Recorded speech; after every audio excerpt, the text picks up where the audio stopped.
တကယ်ကိုအခုလို့အခုရတယ်အာကာလိကောအခုလို့အခုရတယ်အချိန်ဆိုင်စရာမလိုဘူးအိပတိကိုလာကြည့်စမ်းပါလို့တောင်ဖိတ်ခေါ်ပြလို့ရတယ်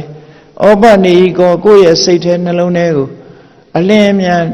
အခုထက်အခုစိတ်ချမ်းသာမှုကိုရတာဖြစ်သောကြောင့်ကိုယ်စိတ်နှလုံးထဲမှာအမြဲတမ်းရောက်နေဖို့ကြိုးစားသင့်တယ်ပစ္စတံဝေရိတဘောဝိညူဟိအသိပညာရှိတဲ့ပုဂ္ဂိုလ်သာလက်တွေ့ကြကြခံစားနိုင်တယ်လို့ဒီတရားဟာတန်တေဋ္ဌိကဖြစ်လို့ငါဟာလက်တွေ့ကြတဲ့တရားကိုလိုက်ခြင်းသာဖြစ်ပါတယ်လို့ရှင်သမိဋ္ဌိကအခုလို့ရှင်းပြတဲ့အခါမှာနတ်သမီးကပြန်ပြီးတော့လျှောက်တယ်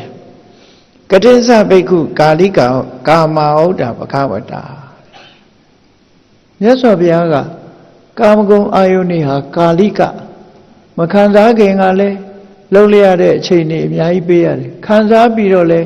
တူတောင်းတဲ့အချိန်ပိုင်းလေးသာရှိတယ်ဒါကြောင့်မို့လက်တွေ့ကြတဲ့အရာမဟုတ်ဘူးအချိန်အမတန်မှတူတောင်းတယ်လို့မြတ်စွာဘုရားဟောတာဘဟုဒုက္ခဆင်းရဲဒုက္ခတွေများပြီးဘုပါဒပင်မဆင်းရဲမှုတွေများတယ်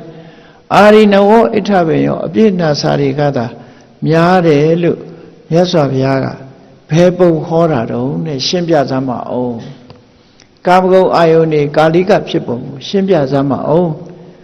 ကထံတဏိဋ္ဌိကောအယံဓမ္မောအရှင်ဘုရားရှားနေတဲ့တရားကတော့လက်တွေ့ကြပြီးတော့အချိန်ဆိုင်စရာမလိုဘူးဆိုတာလေးကိုလည်းရှင်ဘုရားရှင်းပြပါလားလို့နတ်သမီးကအဲ့လိုမေးတဲ့အခါကျတော့ရဟန်းတော်လေးကဗာပြန်ပြောတော့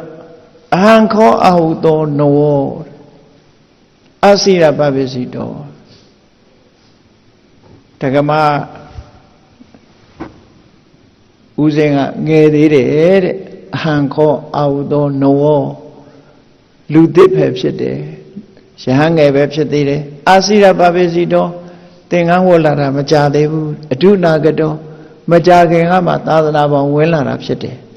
အဒုနာကတော်ဣမံဓမ္မဝိနယ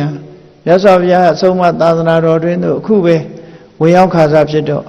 နာဟံတကောမိဝိထာရေနာအာစိခိတောအကျယ်ရှင်းပြီးတော့မပြောတတ်ဘူးတဲ့မပြောတတ်ဘူးဒီလောက်ပဲပြောတတ်မယ်အကျယ်ရှင်းပြီးမပြောတတ်ဘူးတဲ့ဆိုပြီးသူကဘာဆက်ပြောတော့ဆိုအယံသောဘဂဝါရဟံသမ္မာသမ္ဗုဒ္ဓောပူဇော်ထုကိုခံနိုင်ပြီးတရားဓမ္မကိုကိုယ်တိုင်သိတဲ့တို့ရဲ့မြတ်စွာဘုရားဟာရာဇဂိုမြို့သားကတပောဓာရာမဆိုတဲ့ဥယျာဉ်ကျောင်းမှာရှိတယ်တံဘဂဝန္တံဥပသင်္ကမိတ္တဝဣတမထံဘောဇာအဲ့ဒီဘုရားစီကိုသွားမေးပါတဲ့တို့ဘုရားဓမ္မောဓာရာမမှာသတင်းသုံးနေတယ်မင်းသိကျင်တယ်ဆိုရင်အဲ့ဒီကိုသွားမေးပါလားဘုရားကိုမေးပါယထာတိဘဂဝါအာဟဗျာကရောတိတထဏံဒါရေဟိမြတ်စွာဘုရားမိတ်ကြားတဲ့အတိုင်းမင်းမှတ်ပေါ်တဲ့ကာလိကဖြစ်ပုံတဏိဋ္ဌိကဖြစ်ပုံကိုကာမဂုဏ်အာယုန်နေဆိုတာကာလိကဖြစ်တယ်ဟောအချိန်ဆောင်ရတယ်အချိန်တူတောင်းတယ်ဆိုတဲ့အကြောင်းတွေဟာဘယ်လိုဆောင်ရတယ်ဘယ်လိုတူတောင်းတယ်ဆိုတာဘုရားသွားမေးတဲ့တဏိဋ္ဌိကတရားဓမ္မဆိုတာလက်တွေ့ကြတယ်အချိန်ဆောင်စရာမလိုဘူးအခုလို့အခုကြိုးရတယ်ဆိုတာဒီနဲ့ပတ်သက်ပြီးသိချင်ဘုရားပဲသွားမေးပါသူကတော့အကုန်အကျယ်ကြီးမပြောတတ်ဘူးလို့ဒီလိုပြောလိုက်တဲ့အခါကျတော့အဲ့ဒီနတ်သမီးကဗာပြန်ပြောတော့ဆိုနာခောဘိက္ခုသူကရောသောဘဂဝါအမေဟိဥပသင်္ကမိတောကိုတော်လေးတဲ့တပည့်တော်တို့ဖယားနာကပ်ဖို့လွယ်တာမဟုတ်ဘူးတဲ့ဟောလာဖို့မလွယ်ဘူးတဲ့တပည့်တော်တို့မြတ်စွာဘုရားနာမကတ်နိုင်ဘူးတဲ့ဖယားကိုချင့်ကပ်ဖို့ဆိုတာမရဘူးတဲ့ဘာဖြစ်လို့တော့ဆိုအညာဟိမေသက်ခာဟိဒေဝတာဟိပရိဝုတောမြတ်စွာဘုရားနာမှာတကိုးကြီးတဲ့နတ်တွေဟာရှိနေတယ်တဲ့သူတို့အချိန်ကြီးသွားလို့ဝင်လို့ရတာမဟုတ်ဘူးတဲ့အဲ့တကိုးကြီးတဲ့နတ်တွေကဘုရားနာမှာရမ်းနေကြတာတဲ့ဒါကြောင့်မို့သူတို့အနေနဲ့ဘုရားနာရောက်အောင်သွားဖို့ဆိုတာမလွယ်ပါဘူးတဲ့အဲ့တော့အရှင်ဘုရားမြတ်စွာဘုရားထံသွားပြီးတော့ဒီအကြောင်းကိုမေးမယ်ဆိုလို့ရှိရင်တဲ့ရှင်ဘုရားမေးတဲ့အခါမှာမြတ်စွာဘုရားဖြေတာကိုတပည့်တော်မှလည်းနားခြင်းနဲ့တဲ့အဲ့ဒီကြရင်နာဖို့တော့လာခဲ့ပါမယ်လို့ဒီလိုပြောတယ်ဒီတိုင်းသွားပြီးတော့မေးခွန်းမေးခြင်းလို့ဘုရားစီသွားလို့မရဘူး